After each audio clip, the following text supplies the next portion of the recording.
This is episode 291. It's what R2-D2 would do with a fuzz pedal. Is that right? Yeah. That was right. Like, does he plug into it? Or yeah, with that thing, with that socket, and he turns the. Yeah. That's the thing. Or does he have an effects loop? He's gotta. R2-D2 has an effects loop, right? Yeah. Yeah, for sure. One thing we didn't dual plug in with it. One thing we didn't talk about. Can you do that gesture again? One thing we didn't talk about on the show is that I have decided I'm going to start building a full-size R2-D2. We can talk about that more next time. But this time on the Tone Control, while Jack is still small enough to fit in it. I know. This time we talked about the Nano Cortex and Star Wars. That's just it, right? Pretty much we talked about some other music stuff too. We talked about some mixing stuff, and we talked about some stuff I'm forgetting. Yep.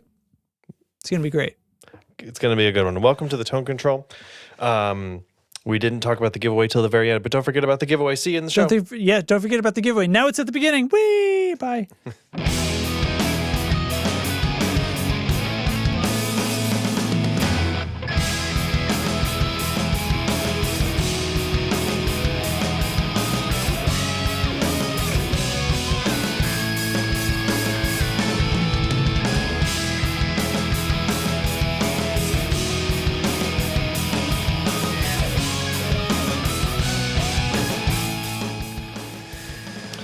Well, buddy.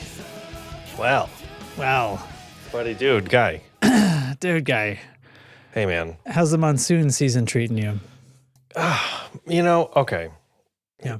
Do you know, where the power from the street comes into your home? Yeah. From the outside of your house, there is into the meter. Mm-hmm. There's the line that comes down from the roof, and then where it goes into the meter, it's covered in this like a Play-Doh type of material. Yeah, it's a goop. They gooped it. Yeah, they goop it. Yeah, and that's to form a seal. It's like it's doughy, and you can like squeeze it into shape, and it hardens and stuff. Mine on my house of 30 years has worn out, apparently. You need to be re-gooped. I got to re-goop it, but I found out I need to re-goop it because I found water in my electrical panel today. Yep.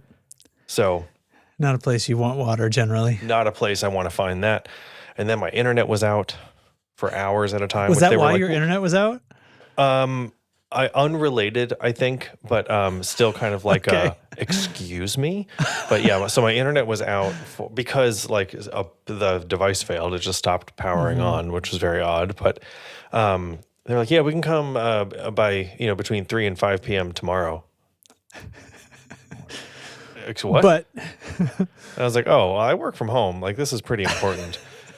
Also, it's 2025, you idiot. Also, yeah, right. In this economy, right. So, and we have fiber too. So, like, right. I want. I don't know. I pay for this premium thing. Isn't it supposed to be better? Yeah. Yeah. So they're like, all right, well, we'll book that appointment and we'll try to expedite it. We have your number. Keep an eye out for a callback. And I'm like, okay.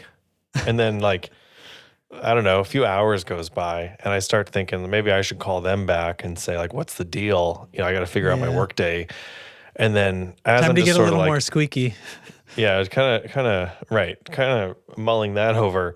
I get a call from some obscure number. I answer it because I'm like, maybe it's this, and it's some guy with a very heavy accent who's it's like cartoonishly heavy, right? Okay.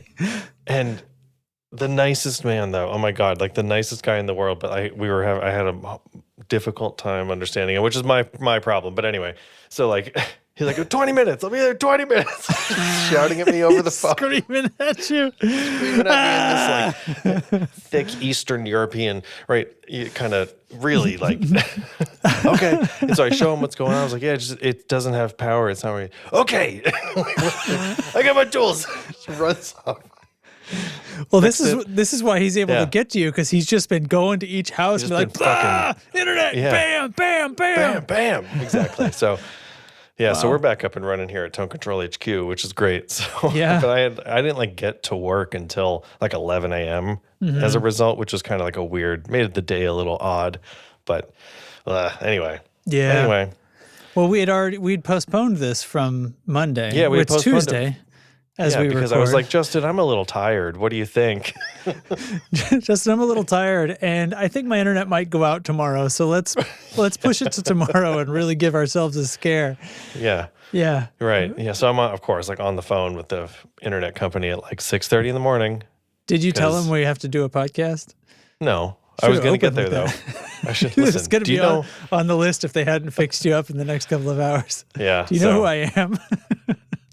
They're like, well, your file says you're so, but we're all good. We're all good. Oh man. Yeah. Yeah. What's going on over there? It's been raining. I've been muscling through, cutting the grass. Just we have so much, Derek, so much.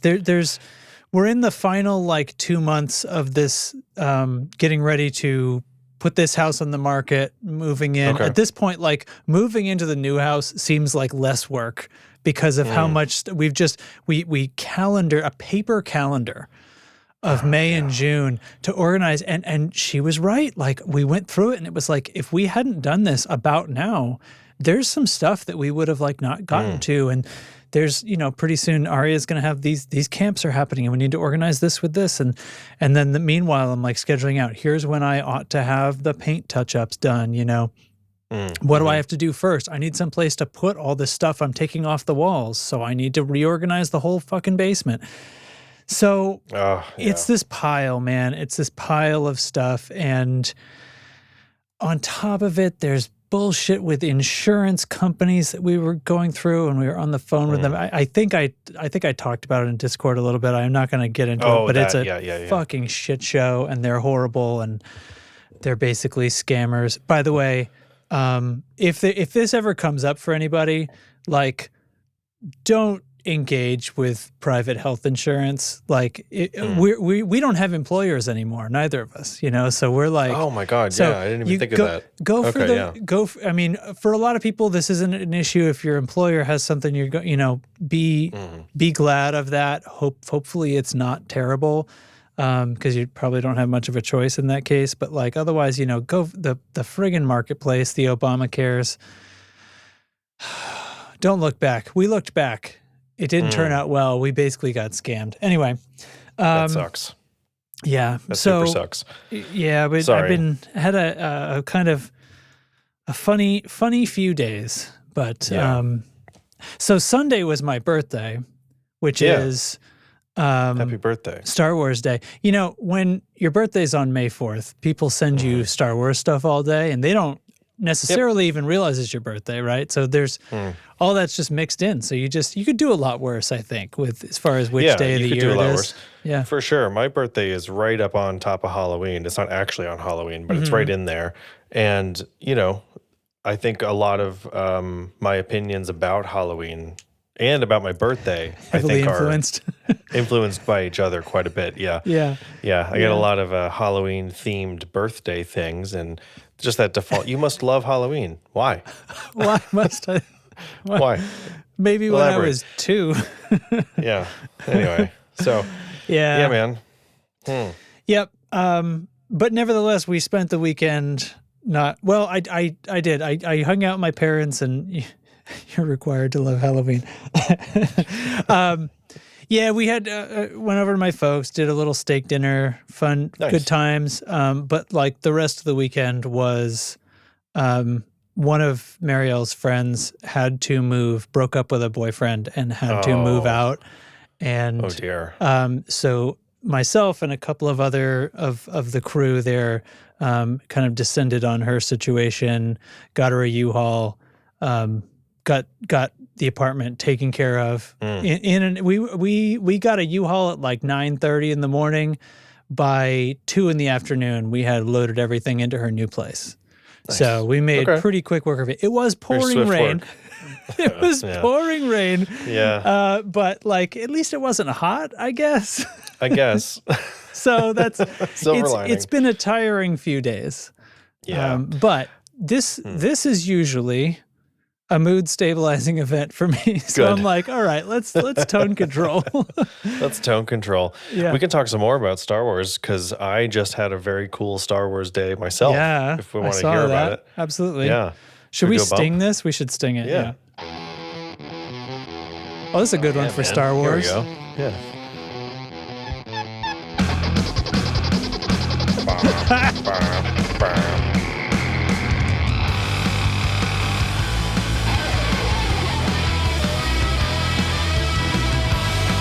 Do you want 30 more seconds of this? I don't care.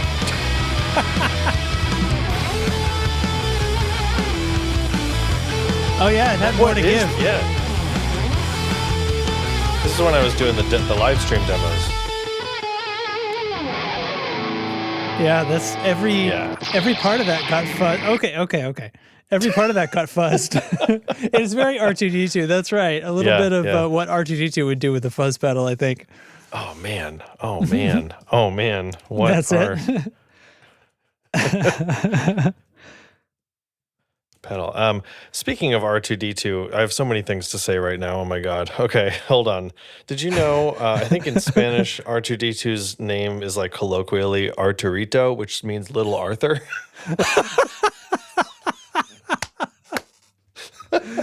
Oh, that's wonderful.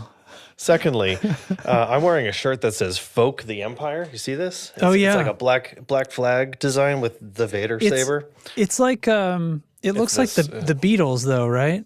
It's the black flag. Black flag. I was like wondering what bit of the font honestly struck me as Beatles first, but yes, I see now. I see what you mean. Yeah. So Folk the Empire, here it is again. They're I think I mentioned this on the show, or I mentioned it somewhere. They're a Star Wars band, and they are a band. They're a bluegrass band, so they've got a banjo, guitar, and like a percussionist cajon situation. And I think they're all singing, and they're doing bluegrass music in the Star Wars universe, like their lyrics, Original and their music. original Star Wars music, yeah. And it's all like anti-empire and stuff, and pro-rebellion, and just like Which this is whole what folk songs would be, yeah, right. And so they're part of costuming groups and stuff, and they've got character names, and they've got backstories, and they've got all this stuff. Wow. And so I've been following them on Instagram because, like, how fun is that? You know, turns out they're in New England, which I didn't really put together until like right before, like weeks before May the 4th. So they're like, well, we're doing this Star Wars event with another band called Sleemo. Okay. This one's not landing on me. Is it supposed to? Sleemo. No, I'm just saying Sleemo. Oh, okay. Is whatever slur, I guess, young Anakin calls somebody in Phantom Menace. That's the help I needed. Yeah. Yeah. So Sleemo though is Sleemo's a doom metal band. Awesome. Also in the Star Wars universe. Okay. Character names, costuming group, like all of that. The lore and the backstory, except Sleemo sings exclusively in Huttese, the language of the Hutts in the Star Wars universe. Dude, can you tell when it's doom metal? This is the question. Okay, so great question. Not really. Yeah. Second, they were great. Like really, really very, very cool and very good. And then you're like, but it's Huttese? Okay. Fine. I mean, is that different? Yeah. That's fine. It seems like it's more difficult for the performer. I think it must be, yes. And that's perhaps the only difference. Isn't it fun, though, to be at a show where the bill is shared by a folk band and a doom metal band? Yeah. I've never been at a show like that before. I haven't before either. But they've got these cool, they make a zine for their stuff. Nice. So there's like tabs for their songs in here. There's lyrics and little comic strips and stuff. And like this was the other one, Noise, Volume Defiance, Folk the Empire, Songbook 2. Songbook 2. And like they're doing, it's just like, it's so good. It's so good. And it's so DIY and so very punk rock and stuff. Like, look at this. It's the best. Yeah. Wow. So that was cool. Like the gig was cool and all that. But then we're at a brewery, so all day it's just Star Wars event, like a big Star Wars Day party. So I met a ton of other really great creators who I've been following on Instagram and didn't realize they were in the Northeast. And like we kind of all connected at the last second and we're like, let's all do this thing. So you turn up with droids and stuff. I show up with the whole family, the whole thing, everybody, including the now finished battle droid, which is back in the office, baby. Standing tall. Him.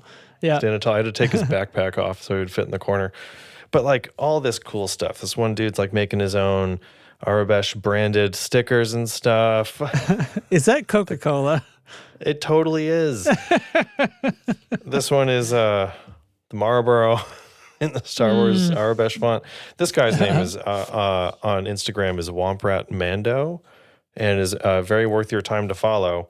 Making all kinds of cool things, including this great like ungovernable Ewok sticker. This he's making fabric patches. This is Chopper, and it says "I am become death." Somebody gave me this sticker that's Admiral Sad Sack Bar. Okay. Like, come on. It's so fun. I told you it was a trap. So yeah, dude, just hanging out, had some good food and some good beers and got to do this like cool Star Wars thing. And people love to talk about 3D printing and that's great and very fun on that way. And then it turns over into like a folk and doom metal show at the end of the night. It was awesome. It was down in Providence. So had a late night, but man, now I'm like all super energized on making more stuff. Like I needed that at all.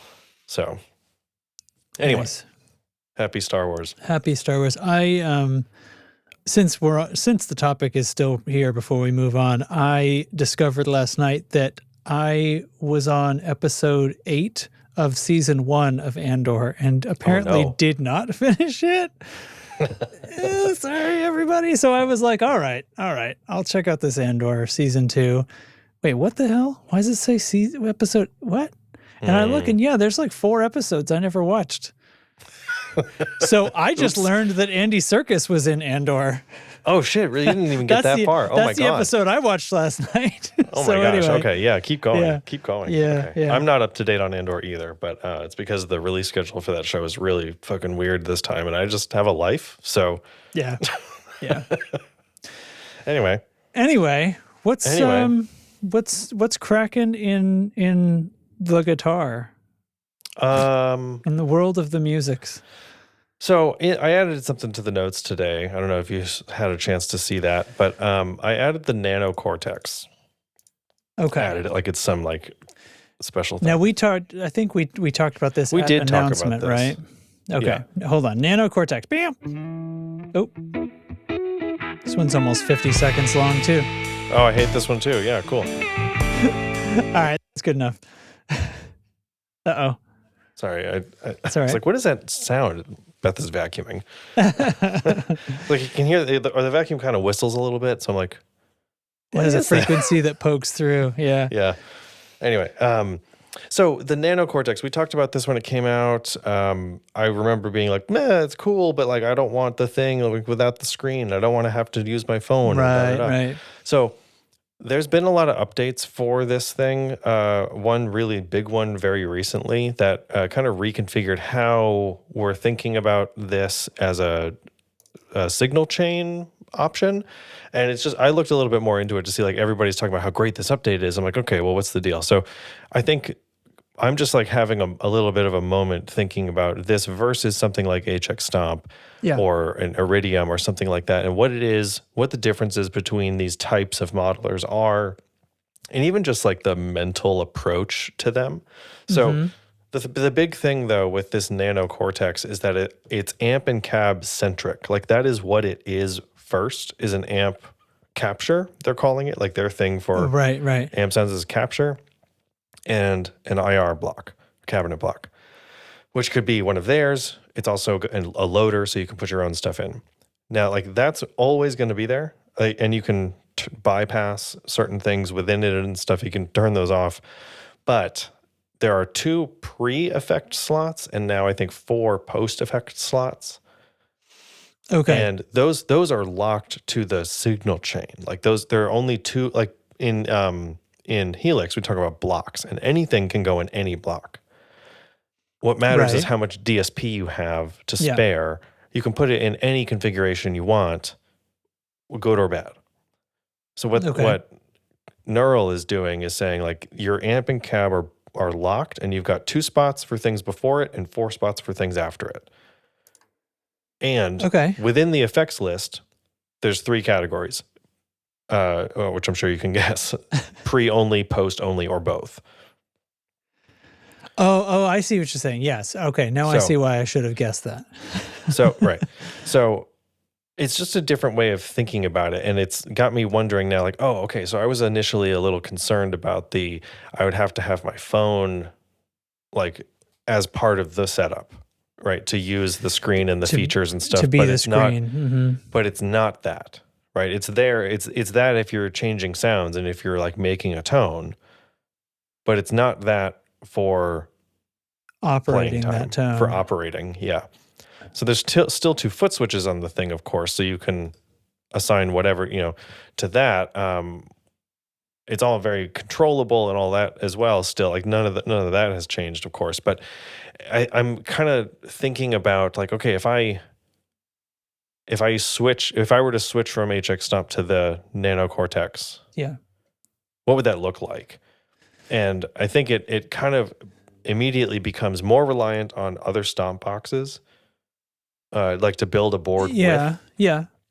And also, this does not have an effects loop on it, which gets in the way of the whole way I've set up my HX Stomp, with all the pedals in the loop of the Stomp, instead of right in line. So two things strike me about this. Isn't that interesting?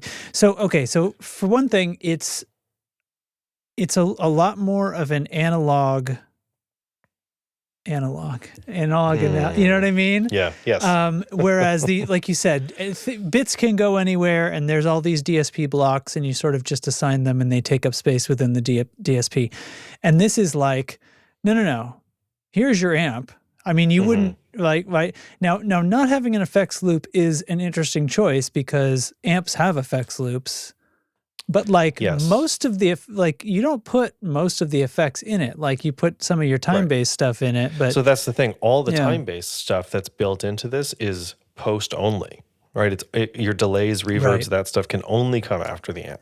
And I kind of think those sound better there. Like especially amps that have distortions and things. Like I never quite understood putting my reverb into the, like, when JCM 2000 amps were there and you had, that was your distortion sound was in this amp. You have this effects loop, and if I'm going to put my reverb pedal in that, it's like, am I going to do that? I mean, I don't know.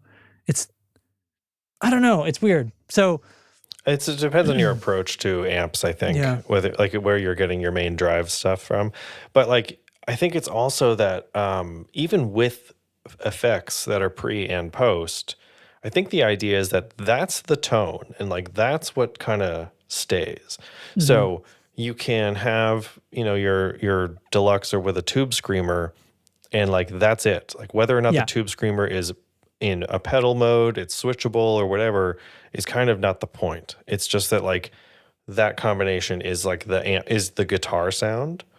Not thinking of it so much as, like, this drive with this amp with this cab, maybe. It's more just, like, within the thing. So I don't know. It's just crossed my mind as, like, it's like a different, I'm thinking of it the wrong way. Like I was initially pretty turned off by saying the amp and cab are completely locked in, and then you've got room on the either side of it to do something. But it's not terribly different.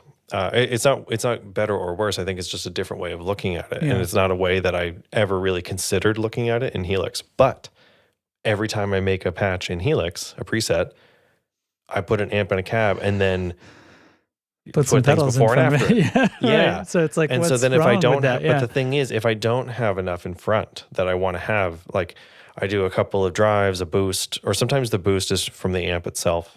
Yeah. But, like, other modulation things, sometimes I do want before the amp, and delays and reverbs after maybe. But it depends on how I'm figuring all that out. Like maybe I'm running it in a stomp box style mode, or it's just a bunch of pedals into an amp. So this doesn't allow for that as much, but it's interesting to think about. Like it's the whole philosophy of what is available software wise within a pedal. I guess is not something we've really moved the needle on a ton. I don't know. We've always kind of had this like there's this many things and they can be any of these things. Put them in the order you want. Right. It's philosophically like I'm turning over what what we're talking about here. It's this happens, right? Like software emulates the hardware environment to a certain extent, and then it kind of becomes its own thing. And this is taking a step back from that and being like, no, we're just in regular mode, as if it was if it was real mode. Right. It's more like it's closer to regular mode, I think. Yeah. Now, mentally. does this thing sort of replace Kemper? I think it's got to, because right? even this, the Nano Cortex has capture technology in it. So like you can capture amps at home and your pedals and things like that, just like you can with the Quad Cortex. And this is $550 and a Kemper is not. So like now, but do the Kempers is there a version that's like this, or do they all have an amp in them? Not all Kempers have an amp in them. There are like 3 versions of the Kemper, the most recent of which is a floorboard style. It looks like a Helix. It's got an expression pedal, that kind of thing. That does not have an amp in it. There is a rack mount, and then there's like a head style version that comes in both amp and ampless. Okay, so it's basically an option regardless. Yeah. So this though, like, does this eliminate the Kemper? I think certainly on size and cost. Yeah. And like and they sound amazing. And so if this is going to be the brain of the guts, the heart of your system, I just listed all the body parts. If this is going to be the whole body of your system, it's easy to use one of those FR cabs, something with a Class D amp that's made for this happening. Much better deal. You'll be all set. Sounds good, behaves the way you're expecting it to.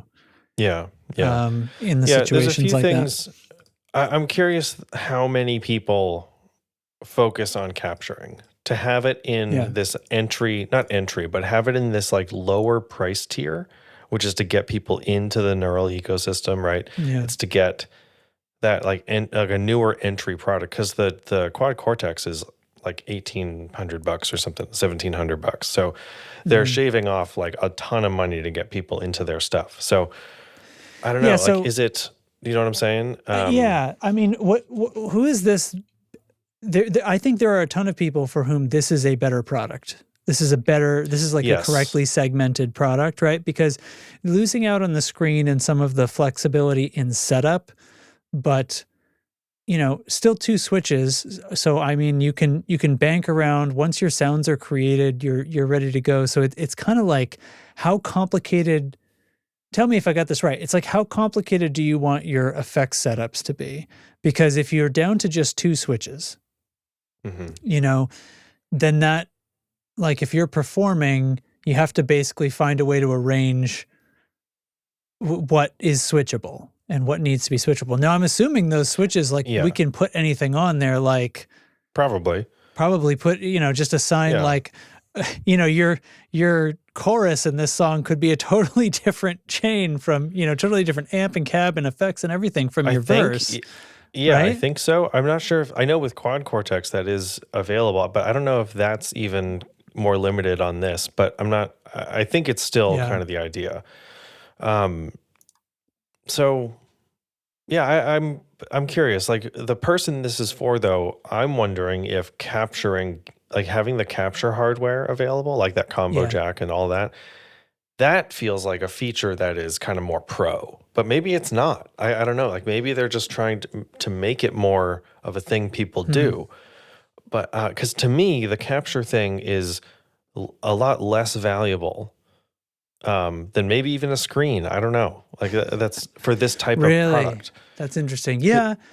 Well, I suppose that's right. So for me, I was sort of I was thinking that it's like a core feature. Like that's a core thing of what makes the Cortex like that's what they're saying. Is. Yeah. Yeah. I just don't know if I would do it. You know what I mean? Even if you only did it a couple of times over the span of years, you still had value in that, I think. Yeah, I suppose. I'm not out here thinking though, like, oh my God, like I need a solution to capture all this gear because X. Like that reason doesn't exist for me. So if capture technology never came along, I wouldn't have been like, you know. Yeah. So so, you're happy with, like, if you take one of your modelers out to play, you're happy just creating your sounds with that. It's not like you need to, I need to capture my whichever amp, you know, for the sake of, you know, so. Like this happens sometimes. I see a thing and I'm like, who would want this? And then I'm like, oh, it's me. I'm the problem. Like it's not for me. Oh. Yeah. Yeah. But you can also download other tones into it too. So Totally. So just in reading about it the last few days and seeing some YouTube videos about the update, hearing some tones and stuff, it's like the tones are obviously amazing. Like that's hardly an issue anymore. But I was like, oh, this is a very interesting, very different kind of way to think about this approach to the digital guitar rig. Yeah. And I was like, okay, like I dig that. I think that's a cool, it's not even a limitation so much as it is like just a different set of tools maybe. But the thing that I always run up against, and I know a million people that feel the same way, is not having those things going to stunt my creativity in a way that I can't predict. Yeah. And you think you'd trade the capture tech for the screen. So I don't know. I just, for example, but I don't know. Right. I think the capture tech is probably cheaper to leave in. You know what I mean? Like as far as thinking about it from a product segmentation standpoint, it's like you're saving a lot of size and tech and stuff by leaving the screen out and making it different, making it USB controlled from at a certain level. Whereas it's going to have these jacks on it anyway. Yeah. You know, it's going to have these jacks on it to kind of work in the universe. So I don't know. That makes sense to me. That like Nano Cortex is like, okay, this is our thing. This is our core. All of our products are going to have this, and what we're going to trim off is buttons and maybe the screen or something in order to shrink it down. So because they probably all got very similar brains, and I mean maybe there's different levels of DSP chips or something like that, but the main CPU of the thing is going to be the same thing, right? Whether it's 2 or 4 chips or whatever. So I think it's a cool piece of gear for sure. So some things I don't love, if we want to like, sure, I don't know. It's lambaste these motherfuckers. It's 9 to 12 volt DC, 600 milliamps, and you know, that's like at the very upper limit of what a lot of modern power supplies are pumping out these days. Like that's chunky, yeah. Like I upgraded mine shortly after joining a Blockbuster Summer, and it maxes at 660 total. And it's a total, and it's a truck. Yeah. But I mean, no, I'm sorry, per thing. Like I can run it to 660 on a port. I know, but I'm like, like we're already up at like very, very high in that zone. What's the point of 9 to 12? I guess that's just flexibility, probably just right? Whatever you have, yeah. Because the 12 volts are probably the higher powered ones on some power supplies. Yeah, they're right to do that. It is USB-C powered as well. So if you're using this as your all-in-one interface thing to record some cool riffs and stuff, like you can just hook it up USB. But can it be an interface? Yeah. Okay. I believe it can. You also, though, it does not come with a power supply. So if you want to put this on your board, even just plug it into the wall, you need to have a separate product for that, like a separate purchase or a bundle from Sweetwater. Yeah. Which is a little irritating. A lot of products are doing that, though. They're just coming with the port. It's I like we're know. heading for this world where we just have USB power cords all over the place and sockets in our walls and Except in stuff. guitar stuff, though. You know what I It mean? hasn't quite spilled there yet. It hasn't. Yeah. Yeah. Because yeah. Looking around, I was looking around the place to find a different power supply this morning to see if I could fix seeing if my power supply died for my fiber optic thing or if it was the whole modem.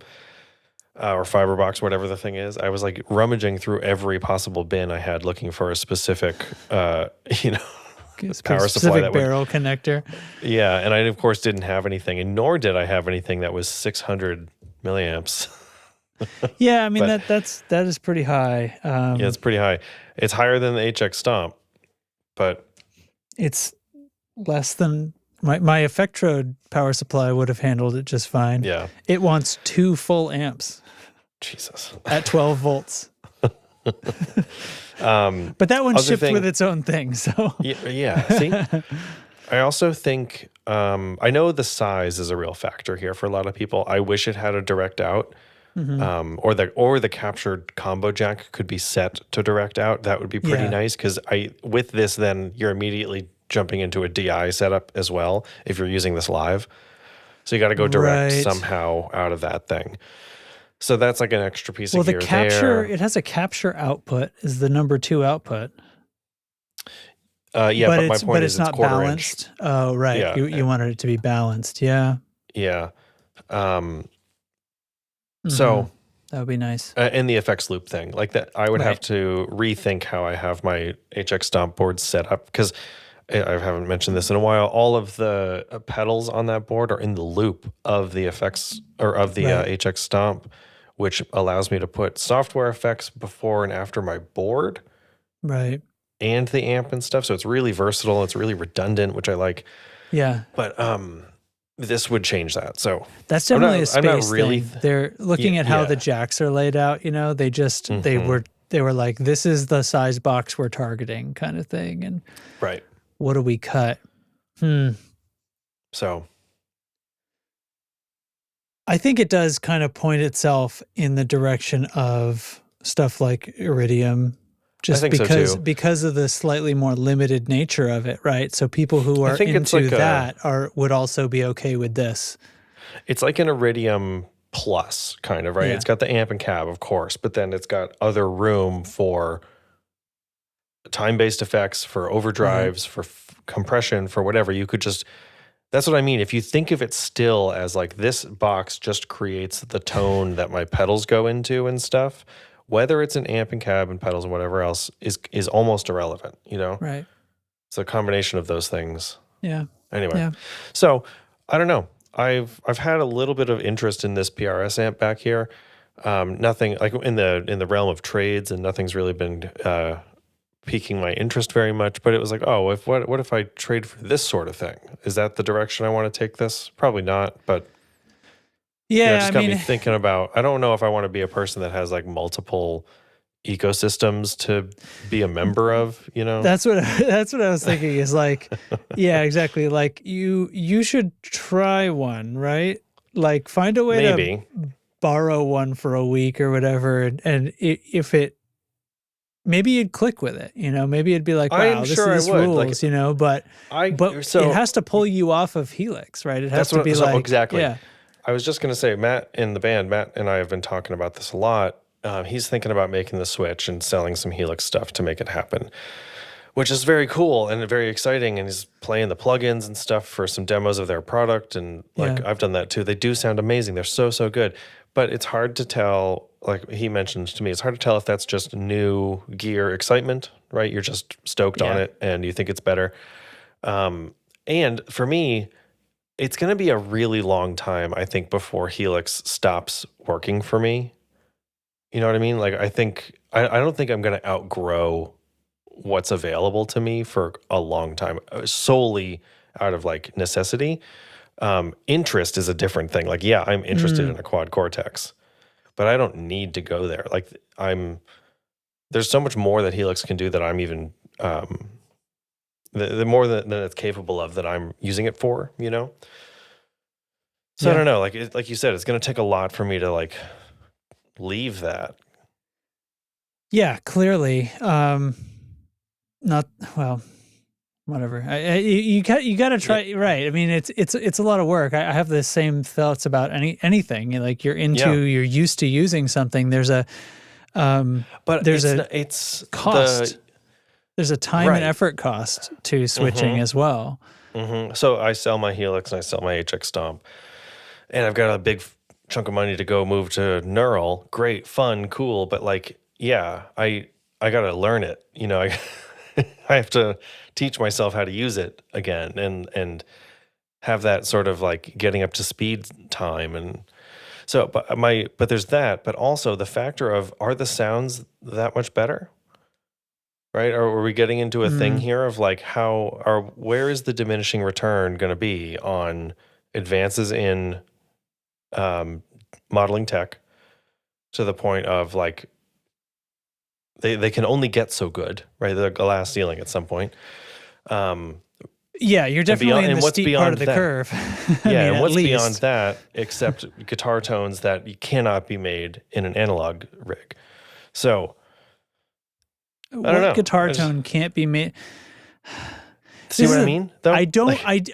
I mean, I think we've been clear on this show about this. I don't think I believe that there is a tone that can't be made in traditional digital amps and cabs. Well, no. I mean, I think there is tones that can't be made in That's what actual I'm saying. amps. Yes. Okay, but like the other way around. Like I don't think there's anything that can't be achieved. Oh no, that's not what I mean.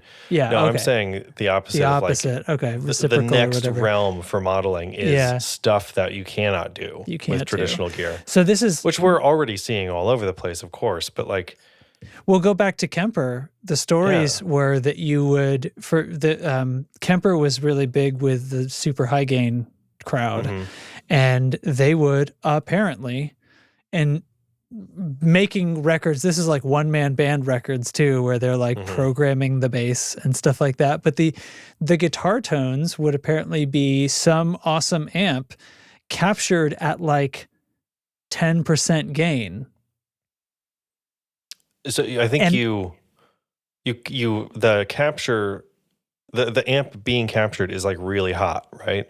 But you tell the Kemper it's not, or something like that? Or something. I don't know how you fool it, but basically you offset it, right? So that what you capture, my impression from when they were talking about this was actually you capture the amp when it's significantly cleaner than the eventual tone that you're going to create. But, and then somehow that allows it to get, what they're doing is getting huge gain while not losing the precision. Right. Because that's one of the things. Is like a lot of times when you totally crush high gain, it gets floppy and you lose some of the precision of it. So the secret is to like just not have it be that gainy and like accept that the arrangement of your song is what makes it heavy. Or do like these guys do, and whatever this fucking trick was or something. But it was basically achieving this sound that the amp can't actually make on its own, but it's because you're capturing it with Kemper, and then Kemper's like, sure, I can do whatever you want, somehow. And I don't know how to use a Kemper. Yeah, it was some kind of input gain trick. Like I think it was not misunderstanding, but like you would tell it one thing and give it something else, and you could go from there. Maybe it asks, like turn up the gain, like, and then it assumes you're at 12 o'clock. It assumes you're honest about it. It assumes you're, that's 12 o'clock on the knob, so it's got a full swing. Anyway. What is this? So Alex was just showing us though. This thing says, can I zoom in on this here? Hold on. But about the outputs being balanced. Yeah. So those two outputs are TRS. Oh yeah, outputs. They are TRS, so they could be balanced. Okay. I'm not sure if that means you could just. It's not very big on the screen. I'm not sure if that strictly means that you can just plug a adapter into it, because I don't know off the top of my head if 560 ohms impedance is correct for mic level, because balanced doesn't necessarily mean mic level. It just means that it's differential, has 3 conductors, and has differential noise reduction. So there. Um,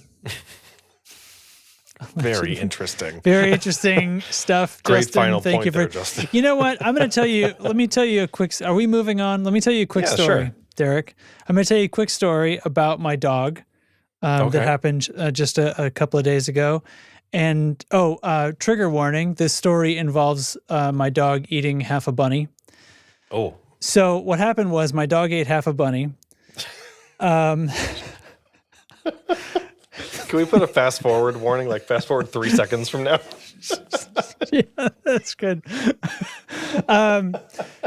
So I peek out in the backyard and she's fussing with something under the playset slide that we have back there. And was the bun okay? Hold on. Okay.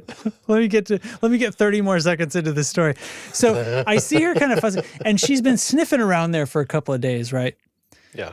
And I'm like, I don't know what it is, whatever. The rain, maybe some worms came out or something. I don't know what's going on. So this time I lean out and I'm like, lean out the door. Ginny, what are you always messing around? And she turns her head and she's got it in her, like this big floppy body of this little mammal in her jaws. And so here's the amazing part of the story, because it's not amazing that my dog ate a bunny. Because they nested in the yard. Like, what do you think is going to happen, right? They're more afraid. Here's the trouble. They're more afraid of the hawks than they are my dogs. So whatever. Right. She got one. They're probably typically more likely to outrun your dog. Yeah. Most of the time they outrun. This one was too young or asleep or something. I don't know. But anyway, the thing is, I was like, drop it. And she did. Nice. And then she came right back into me and I was like, holy shit. I was like, wow, you're a good dog. Like my other dog would have never in a million years. Yeah. Like not even a hope. So she just like dropped it and like stopped eating an animal. You know what I mean? Like just because I said so. I wasn't even near her. Charlie never got in with an animal like that, but we had a few good, like, he would respect the drop it when we really meant it sometimes. Yeah, that's good. That's because sometimes it's safety. I mean, whatever. She's not going to be harmed by eating a woodland creature, but well, still, like you kind of don't want her to like make it a whole thing. So, Alex, to your question, was the bun okay? No. The half of the bun that I went and disposed of afterwards was not okay. It was just the rear end of this thing from about any word on the other half here down. Yeah, I mean it's poop now, man.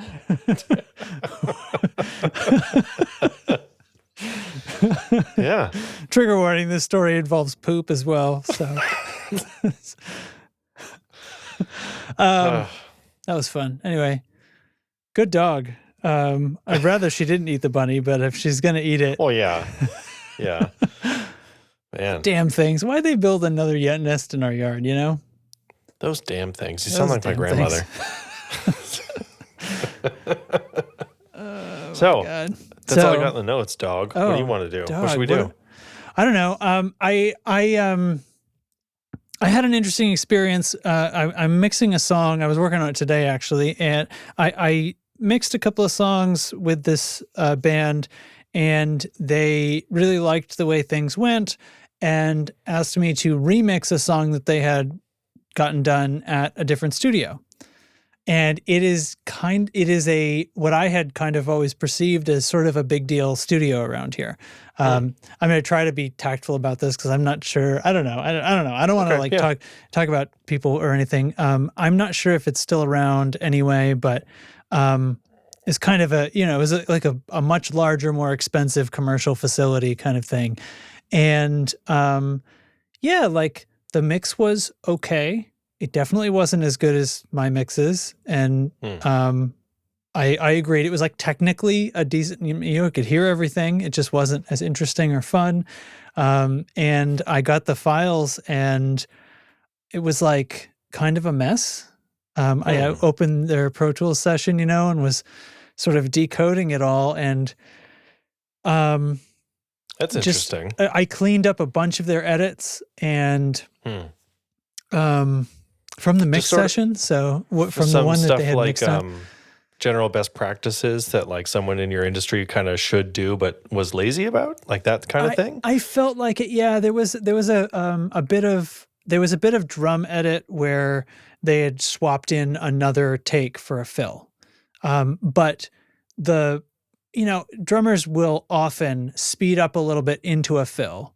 And if you're a really good drummer, you can pull it back so you land at the end. You know what I mean? You can land back on the. So this one was a little bit sped up through the fill, but then the edit just ends and the next beat back into the main take is like a little late because it's actually on. And it was like, and this isn't that hard to fix. Like I went in and just like adjusted it and fixed it. I just found a bunch of spots in the bass track where they just weren't cross-faded optimally and things like that. And then a bunch of the drum mics were like just mislabeled.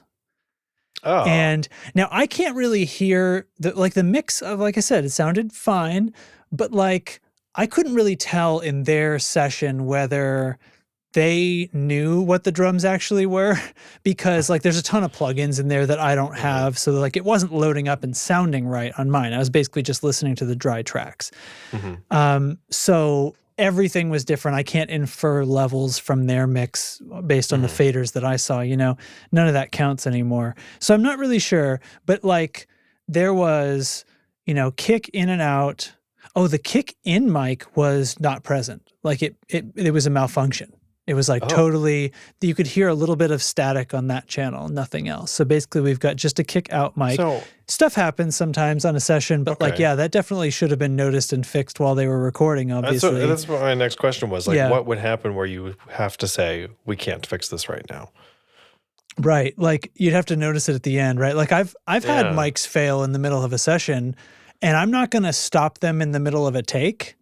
Especially if I've got another kick mic, like this is something that I could fix with a trigger after the fact or something if I had to, like if that was the take and we're rolling on a session and, people are paying money. But, so I don't know what the story is with that, but what we had in the final session was this kick in mic that doesn't exist. Basically the snare top and bottom were fine. The hi-hat mic. So what they had they had room left and right. They had crash and ride mic. Two toms, snare top and bottom, and kick. But like the one and hi-hat. The one labeled hi-hat was the crash mic. I eventually figured out through careful listening. The one that was one of the room mics was actually one of the tom mics. And so, like I said, it was just mislabeled. Once I figured out where things went, I put them where I thought they belonged, and it was fine. And like the phase was okay. I run into this kind of problem at work where it's like, okay, ultimately not that big a deal, right? Like you figured it out, we're moving on, but it undermines everything because now you're like, first of all, what led to this? Why did it end up this way? What shortcuts were made? Like it raises more questions than it answers, and like I said, it just kind of makes you go, what? About like everything you know about this place, about like your job, all these things. You're like, kind of, who does this? Why would you do it this way? Yeah, and it leaves me thinking, like, who did was intern Kevin responsible for this? You know what I mean? Yeah, like, that's what I was wondering. What, like maybe this was like a more junior person. Maybe. Maybe. Because I can't know anything about it because like I wouldn't ask anyway because it would be weird probably. But like, but it's strange to, I guess. Okay, so I came away thinking because I was doing this today and I was thinking I'm gonna if I tell Derek this story, if this comes up, I'm going to ask him, what is the opposite of imposter syndrome? Because I think that's what I felt today. I felt whatever it is, like I went into something. You're an expert? I was following somebody who I thought was like potentially better than me or something like that, or I should definitely be trying to be as good as them. And I was like, ooh, outposter syndrome. But I was like, wow, I do a better job than this. I would never have sent a session out with this. Like, I don't know what that's called. I mean, it's not the Dunning-Kruger effect, which is like that. It's the, because I feel like I'm an expert, but I'm actually not. Right. But that's probably what the actual different opposite of the imposter syndrome is, because feeling like I'm less of an expert than I am is what the imposter syndrome is, right? So Dunning-Kruger would be the true opposite. Because I think I'm an expert when I'm not. kind of thing. I haven't watched this video, but Adam Savage just posted a video about imposter syndrome, and the thumbnail alone had me interested. Because what did it say?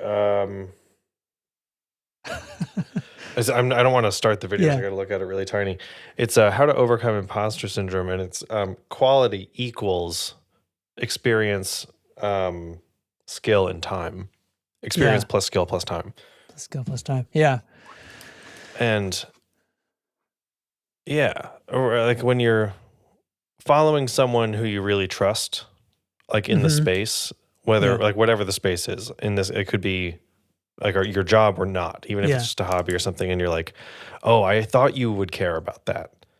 And right, when you realize that, like, maybe not a hero, but like somebody that you might look up to, or at least consider like someone who's doing it right, suddenly doesn't seem to care that much. It's like very shocking and very like, where are the standards, you know? Yeah, my take on this is a little bit like, these were errors. This isn't how they like, everything sounds fine.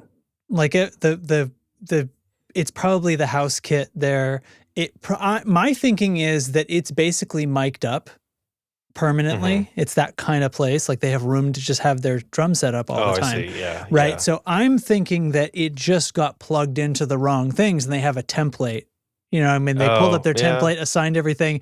It recorded, like, except for the kick in mic. The bass sounds fucking brilliant. I will say that for it. The bass guitar, This is becoming more confusing somehow. I pulled up in the mix and I was like, I don't have to do anything to this. This is great. This sounds, I mean, I fixed a couple of their edits, like I said, but I was like, the tone, you know, righteous. And I did things but the new method, because I'm trying to do this new method that I learned from mix pros that are better than me, where you start with the most important thing instead of the least important thing, or, you know, instead of mixing bottom up, start with the friggin' vocal, because sorry, tone control guitarists, but the vocal is basically, for 99% of the public, the vocal is the most important thing in any song that has it. You shut your mouth. I know. But so I was like, well, this is what I've been doing for a while now, and it does work. But I basically just, you know, get a rough mix going, then do the vocal, like completely do the vocal, and then go back and adjust everything else. And sure enough, you know, it comes together pretty quick. I spent half my time on the vocal, and then I spent some more time tweaking this other stuff. And once I figured out which drum mics were which, of course, but then, but then the bass guitar was right there. The guitars are slotting in. Everything's coming up and sounding great. So, but it was very interesting, not completely different than what I expected to run into, right? I expected to be like, I mean, I knew I could do a more exciting mix, because I could just tell. Because you heard it before you opened the session. I heard the final mix, right? And I was like, I would definitely do things a little more intensely and with more movement and stuff like that, and less reverb.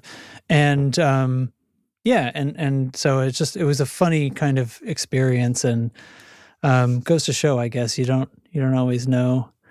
Yeah. When I'm looking up stuff, when I'm trying to learn, you know, you see on YouTube or something, these, and same thing goes for a guitar. This all flows together, but like how to get this guitar tone or whatever. I see and watch stuff like that all the time. And sometimes it's mix stuff, how to mix the bass, you know, whatever in hard rock music. But if it's like what's the guitar tone? How to get the great version of this kind of guitar tone? How to layer your guitars in this way for heavy metal or whatever. Mostly what you're hearing in there is like this idealized, here's this perfect capture. And so that's a little bit what I'm expecting, right? I'm like, well, this is like the best, so that it should be fantastic.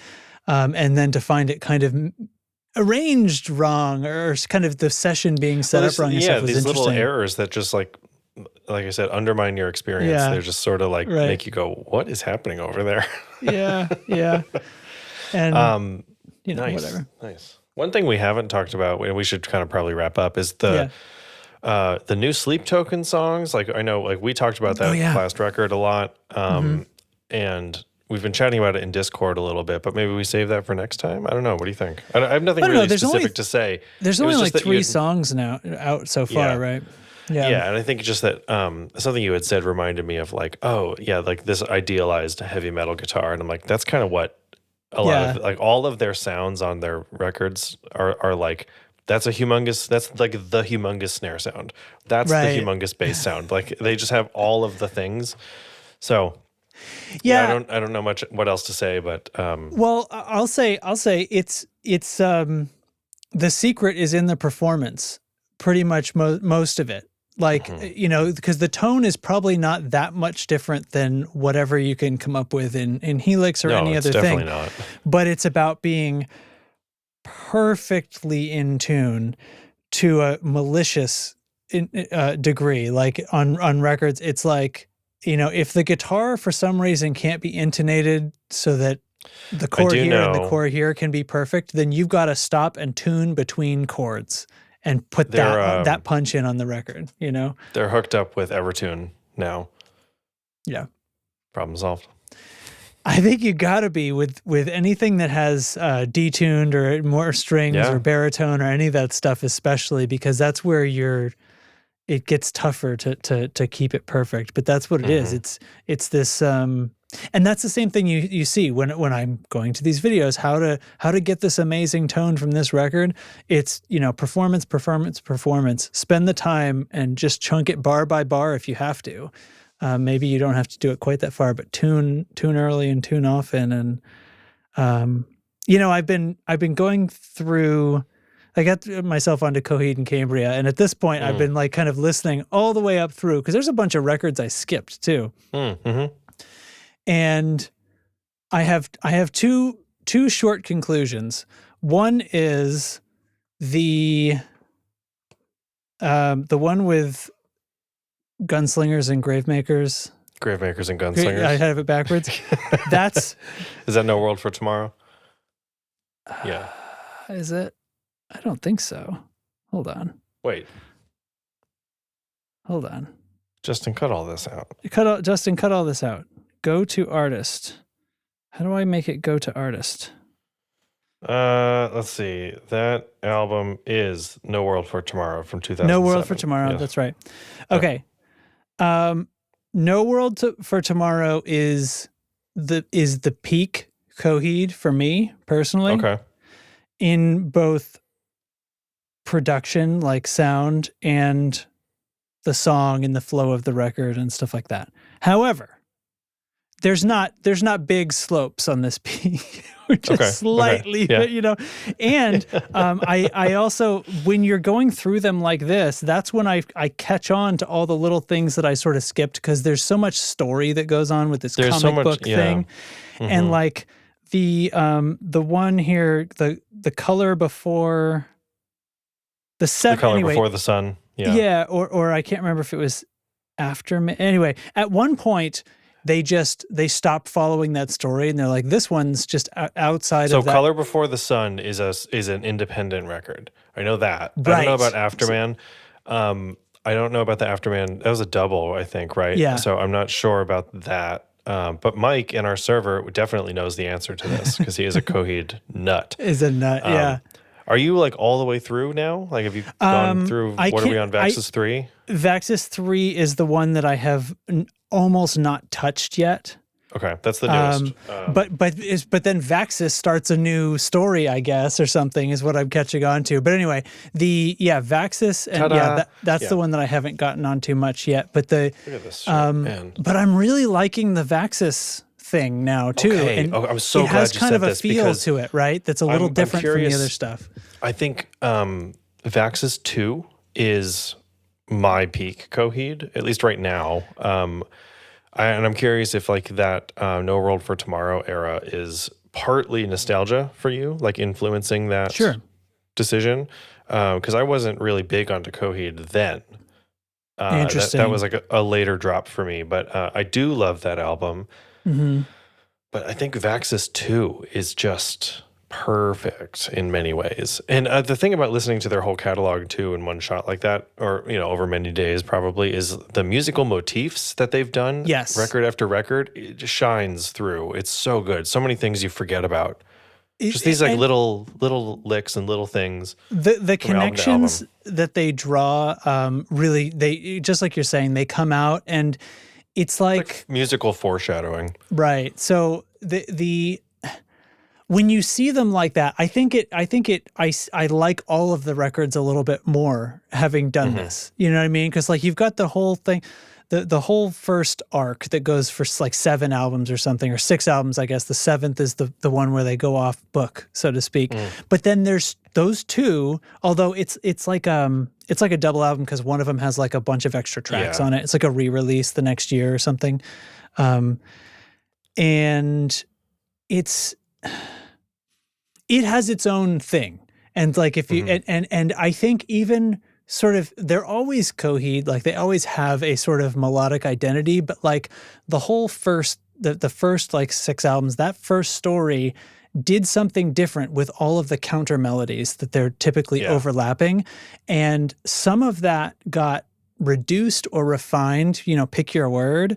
And now then there's that little intermediate period, right, where there's a lot of good songs on there. There's some real slappers. And then the Vaxis thing, I think, the Vaxis 1 and 2 is great too. I mean, they're both pretty, but you hear them almost together, and it has a different kind of melodic flow. Besides that, it's just a different melody. It's not like da da da da da da da da da. Like that's the first one, and now they have a second motif that they use for this. And I totally know what you mean. When I listen to bands like Coheed, there's plenty of others that are like this. I tend to want to listen to like a major piece of their catalog at a time. So Coheed, like maybe I'll want to do the first chunk or all 3 Vaxis or something, whatever, like to tell a whole thing like that. The Deer Hunter, of course, has an unlimited supply of music in this in this category. But man. Yeah. It's fun. Great. It's fun. Great. All Music's right. the best, guys. I don't know, just friggin' mood-altering situation. What did I say at the start of this? Anyway. Yeah, a mood-altering event. Mood-altering event. That's what we're here for. So cool, dude. Hey, you got a thing of the week? Andor season 1, episode 8. Season 1. Andor season 1, nerds. I haven't been doing very much. We've been organizing my house in the evening. I've got nothing for you. I have an album I'm going to send you that you can listen to while you organize your house. Yay. How about that? All right. The album is Big Symmetry by Pet Symmetry. And every song on this album starts with the word big. Big Symmetry, Big Engagement, Big Wish, Big Island, Big Diamonds, Big Steve, Big Water Cooler. You get the idea. Got it. But this is alternative kind of emo punk. And really hooky, really fun, like boppy stuff. And what's great about this is it's typically music that's like, or typically the sound in like this genre can be kind of sad boy music, right? Like emo sad kid stuff. But this album is all love songs. Okay. Yeah. Nice. I found Just their sort of Bandcamp page just now to put on the screen, and it looks very 2003. It's great. We're into it. And the hooks are so good. They have a song about their van called Big Mileage. And the hook is just so good. I love it. Great guitar tones and stuff. I think they're a trio. But playing the hell out of that record. That's my recommendation. Excellent. Love and that. It's a short album. That's the thing about that punk stuff. That they're punk music. The whole album's like 35 minutes. Them they're punkies. Yeah. So, all right. Ready to roll? Yeah, absolutely. What do I have to do here? Yep. So, okay. Yes. So we're ready to roll. Thanks, everybody. Hey, you know what we didn't mention at all is that we've got yet another riff contest running. I just realized. All the info is in the giveaways channel in Discord. We are going this time for White Stripes. So as we played on the show last time, we have a little drum track up there. I've got the form to send in your business. I would love to see more than 7 people participate, but if that's what you want to do, I'll just keep drawing out of the 7 people who are having a great time. And And shout out to Paige in the chat with a killer idea to keep the giveaway kind of themed to the artist we're picking. So Justin and I are still looking at big prizes for this, but we're looking at some stuff from Third Man Hardware, actually. So, keep you informed on that soon. And maybe something maybe something that will that you will have wished you got to use on your White Stripes riff. Yeah, just send us the DI. We'll run it through the prize and then send you the prize. Oh, don't do that. That's bad. Okay. Well, everybody, that we've learned a lot today, and just Alex in the chat, just a bucket of yellow paint. Oh my God! Got you this gallon of paint. That's we can't ship that. It's all kinds of regulations. Okay. Anyway, George Washington quote. Oh God, I forgot about that. Where was I in the Washington book? We read those 2 last time. Play at a fire and all that. Spit not in the fire, nor stoop low before it. Neither put your hands into the flames to warm them, nor set your feet upon the fire, especially if there be meat before it. Don't put your stank ass feet on that meat. I think this is this is why I got this book. Okay. That was a great one. Mr. Washington, thank you. And thanks to the listeners and the supporters of the show. You can support the show on Patreon. You can sign up for the newsletter. You can join the Discord. Links are all right down below as you hear my voice. And, that's all it takes. That's all it takes. True. And you can be part of the system. It's painless. It's painless. You can be part of a system that will never turn on you and never betray you. So anyway, thanks to the people who didn't betray us this week, who are Rabbi Bob, Third Mark Records, Carson Ricketts, Matthew Fenselau, Riesenwolf, B-Gow 69420, 7 Nation Andy, nice, Sean Wright of Lollygagger Effects, and Eric Thump.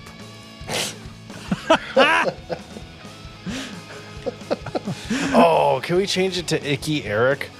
Icky Eric. All right, thanks, Icky Eric. See you next time. See you next time. Icky.